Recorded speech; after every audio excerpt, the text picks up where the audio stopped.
I want you to think about this. Allegedly, Sean Carter is responsible for enacting Hype Williams to put Aaliyah on a faulty plane to move her out the way as punishment for rejecting him, and so he could level up Beyonce, who was struggling. Let's just say allegedly that happened. Now I want you to think about 106th and Park with Mary J. Blige. Free, who is a victim of Sean Carter. Yeah. Mary J. Blige, who is a victim of Sean Combs, are sitting there talking about the death of Aaliyah amongst each other. Think about that. You got a Diddy victim, you got a Jay-Z victim, and you got a superstar gone. They know what happened. And yet, they had to sit there and have that conversation like they didn't know who did it. Think of the power of that moment. Depois de todos os escândalos envolvendo o rapper Diddy, você já se perguntou o que realmente acontece por trás das portas fechadas nas festas exclusivas da elite? Essa é a indagação que o icônico diretor Stanley Kubrick tentou explorar em seu enigmático filme De Olhos Bem Fechados, de 1999. Com Tom Cruise e Nicole Kidman no elenco, a produção não apenas investiga as complexidades das relações humanas, mas também se aprofunda no mundo clandestino frequentados por poderosos magnatas. O que torna essa obra ainda mais enigmática é o fato do diretor Kubrick ter falecido apenas 4 dias após a conclusão do filme, alimentando então uma série de teorias da conspiração que até hoje circula no imaginário coletivo. Recentemente, com as alegações de festas secretas envolvendo os atores, músicos e políticos e acusações de ligadas ao rapper Diddy, o debate sobre a obra de Kubrick ressurgiu, sendo vista como uma crítica velada de um homem que pagou um alto preço pelo seu conhecimento excessivo. Mas será que essa teoria ela tem algum fundamento? A trama gira em torno do Dr. Bill Hafford, vivido por Tom Cruise, que se infiltra em uma sociedade secreta dedicada organizadas pelos membros da elite. Essas festas, no entanto, transcendem a mera englobam rituais e alguns acordos silenciosos de poder entre as figuras influentes da mídia, da política e do entretenimento. O segredo nas celebrações do filme traz consequências fatais. Aqueles que quebram o pacto do silêncio podem sim pagar com suas próprias vidas.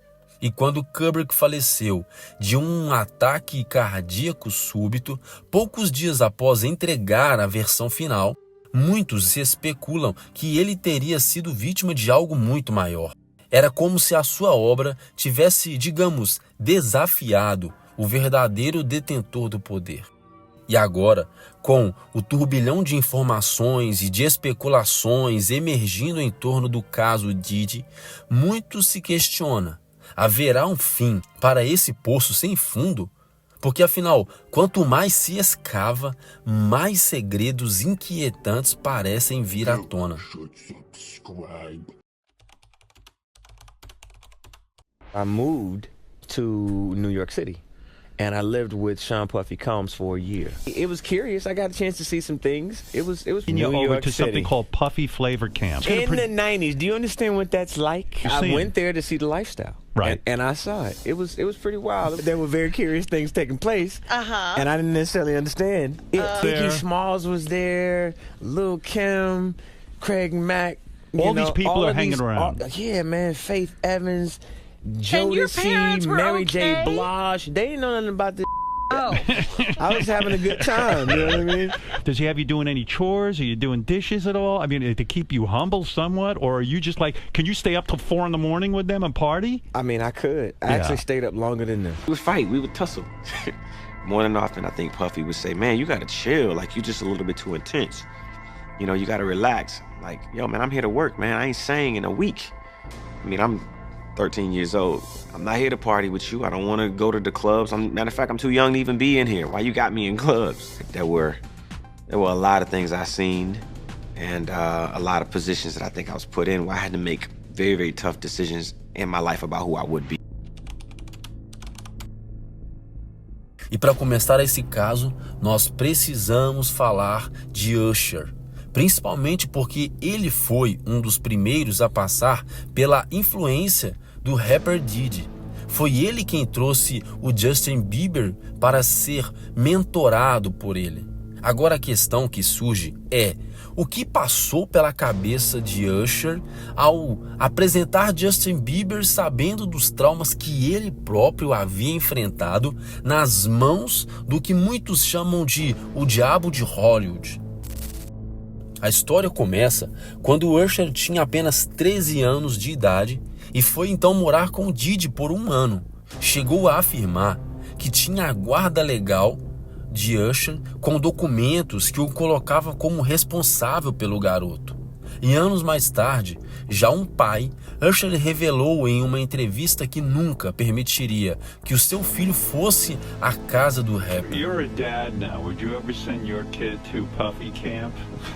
Hell no. E isso, claro, levanta ainda mais suspeitas sobre o que realmente poderia ter acontecido durante aquele ano. Rumores afirmam que Usher passou por uma experiência um tanto quanto traumática e que em determinado momento ele precisou até ser hospitalizado com sérios problemas, insinuando um abuso físico severo. Wherever you want to go. Where are we going? So check this out, yo. Justin, you ever seen the movie 48 Hours? Right now, he's having 48 hours with Diddy, him and his boy. They're having the times of their lives, like, you know, where we hanging out and what we doing. We can't really disclose, but it's definitely a 15-year-old's dream. You know, I have been given custody of him. You know, he signed to Usher. I'm signed to Usher. I had legal guardianship of Usher when you know he did his first album. I did Usher's first album. I don't have legal guardianship of him, but for the next 48 hours, he's with me. So and we gonna go buck full crazy. I'm going crazy. Crazy. I'm taking this out tonight. What you wanna do? What you wanna do over the next 48 hours? 48 hours. Let's go. Let's just go get some girls. Let's go hang with some girls. A man after my heart. That's what I'm talking about, kid. Nesse vídeo gravado na mansão do rapper, onde o Justin tinha apenas 15 anos de idade, vemos Diddy fazer algumas referências à tutela que ele tinha sobre o Usher. Mas ele explica no vídeo que não tinha os mesmos direitos sobre Justin Bieber. No entanto, ele menciona que eles passariam as próximas 48 horas juntos. O clima do vídeo é simplesmente perturbador, porque afinal de contas é um garoto, uma criança com 15 anos, começando a sua vida no mundo da fama. Assim como Usher, Justin Bieber também teria sido hospitalizado com sintomas semelhantes, sugerindo que ele também passou por situações graves. E pouco tempo depois, Justin Bieber lançou um clipe repleto de mensagens subliminares. E se você parar e assistir com atenção, você verá que em diversos momentos há uma súplica por ajuda inserida ao longo de todo o vídeo. São imagens e mais imagens, onde ele coloca algumas mensagens pedindo por socorro, e hoje nós percebemos que foi a única maneira que ele encontrou para desabafar. Tudo isso nos leva a repensar então a transformação pela qual Bieber passou. A fase em que a mídia o rotulava como rebelde, o envolvimento com substâncias ilícitas e o comportamento destrutivo podem sim ter sido consequências diretas de tudo que ele enfrentou naquela mansão quando ainda muito jovem. As fotos antes e depois desse encontro com o Diddy mostram um Bieber muito mais alegre, inocente, quanto após o evento ele aparece com um semblante sempre mais sombrio, carregado e visivelmente desconfortável, especialmente nas fotos onde ele aparece ao lado do rapper Diddy. Por outro lado, nós percebemos que Usher parece ter lidado um pouco melhor com tudo isso, embora seja provável que ele ainda tenha alguns resquícios desses traumas. Ele conseguiu superar as experiências de uma forma um pouco mais equilibrada do que o Justin. Mesmo assim, a conexão entre os dois levanta inúmeras questões, especialmente considerando que foi o próprio Usher quem representou Bieber ao Puff Daddy.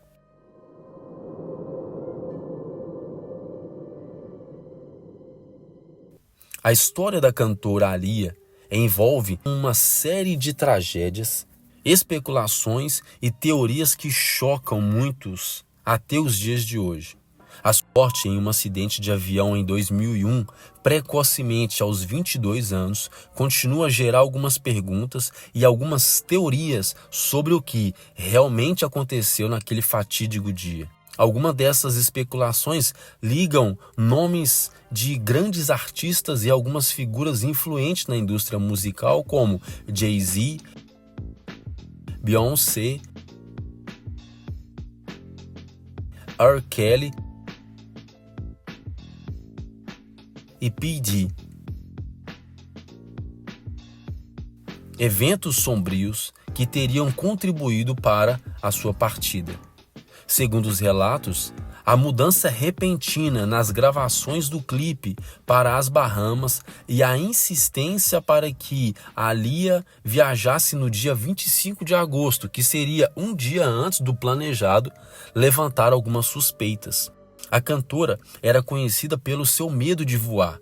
Ela só aceitava fazer as viagens quando acompanhada de algum familiar.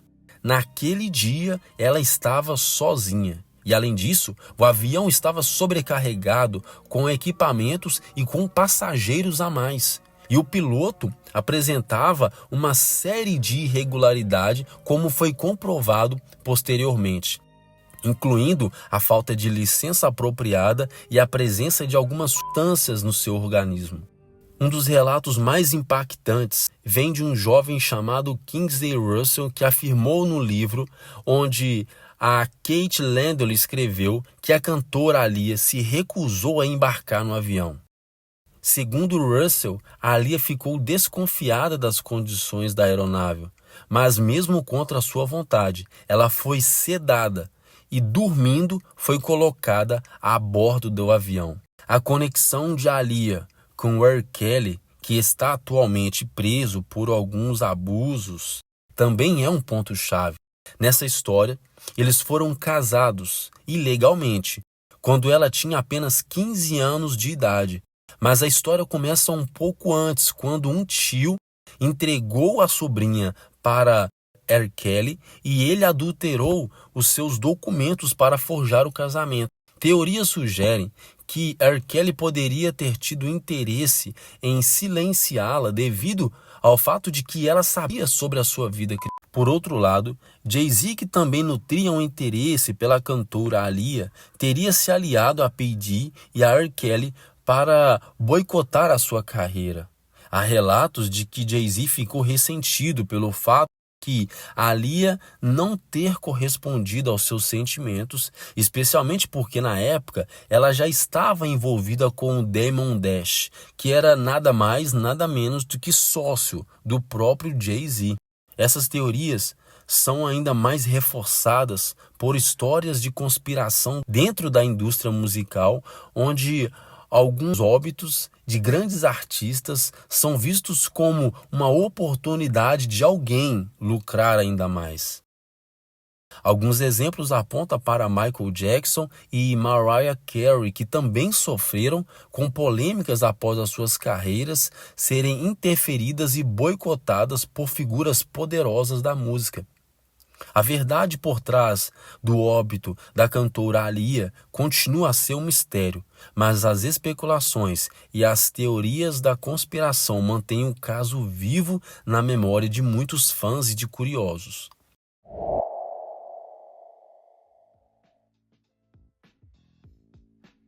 Não é novidade para ninguém que a apresentadora Oprah é amiga do rapper P. Diddy.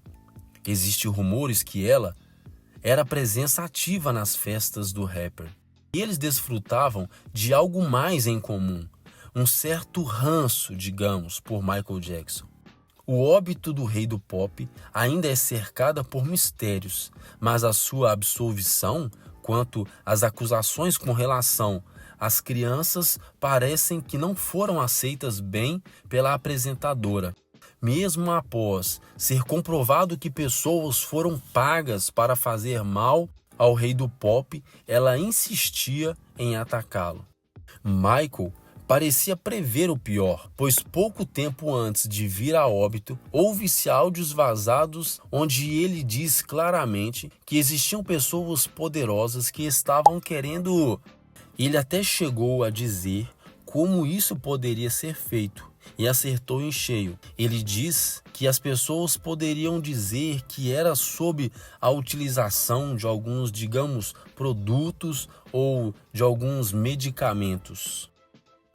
A linha do tempo ficaria então mais ou menos assim.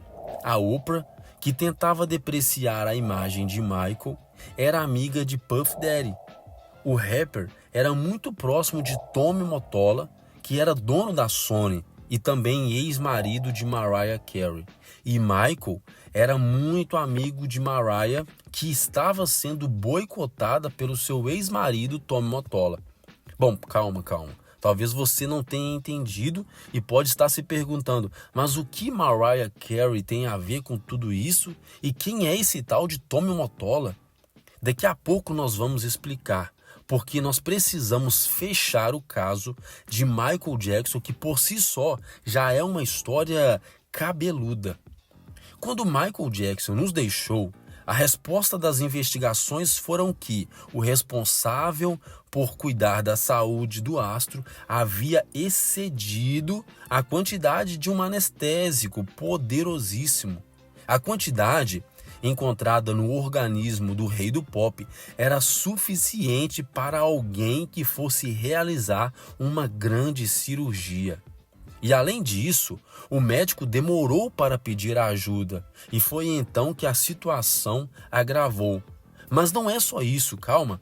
O chefe de segurança de Michael Jackson estava lá também e não chamou ajuda, como se eles estivessem à espera de algo pior acontecer. E aconteceu. E depois que Michael Jackson se foi, adivinha para quem o chefe de segurança do astro foi trabalhar? Sim, para Puff Daddy. E o que chamou mais a atenção foi que mesmo com o salário de um segurança, ele conseguiu acumular um patrimônio gigantesco, adquirindo algumas mansões, alguns carros, deixando algumas pessoas se perguntando como ele havia conseguido fazer essa fortuna. E se você se lembra, a própria filha de Michael Jackson, a Paris Jackson, deu uma entrevista à revista Rolling Stones, dizendo que o óbito de seu pai não foi natural, mas que havia sido provocado. A mídia internacional especulava que o então ex-marido de Mariah Carey, Tommy Mottola, que era nada mais nada menos o dono da Sony Music, estava boicotando a sua carreira. E Michael, sendo muito amigo de Mariah Carey, tomou as dores da cantora e começou a falar mal do magnata em alguns eventos. I'm not supposed to say what I'm going to say right now, but I have to let you in on a secret. Say it. Please don't videotape what I'm going to say, okay? Turn that off, please. No, what? I don't mind. Tape it. Michael is getting gangster today! Yeah. Mariah Carey, after divorcing Tommy, came to me crying. She was crying so bad I had to hold her. And she said to me that this is an evil man. And Michael, this man follows me, she said. He taps her phones. And he's very, very evil. And she doesn't trust him. And he is a horrible human being. And we have to continue our drive until he's terminated. Oh, there you go.